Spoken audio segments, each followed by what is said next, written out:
আমি কি এত বড় অপরাধ করেছি? আমারে মাফ কইরা দেন, আমি আর কখনো ভুল করব না। বল ফুচকা, তুই মানুষকে অসুস্থ করিস কিভাবে? সত্যি করে বল, তোর এই কুকর্মে আর কে কে জড়িত? স্যার, আমি তো খুব টক ঝাল আর সুস্বাদু, আমি শুধু এই সুযোগটাই নিতাম। মানুষের পেটে গিয়ে আস্তে আস্তে হজম শক্তি গভীর করতাম, তারপর অ্যাসিডিটি, পেট ব্যথা আর কত রোগ আমি নিজেই জানি না। অনেক হয়েছে, ফুচকাকে নিয়ে রেডি হও, আমরা এখন কোর্টে যাচ্ছি।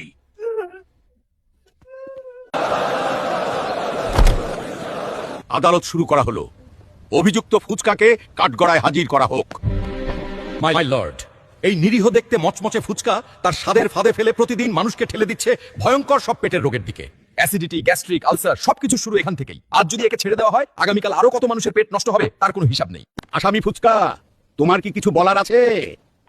প্রিয় অর্ডার, আমি জানি আমি হাজার হাজার মানুষের ক্ষতি করেছি।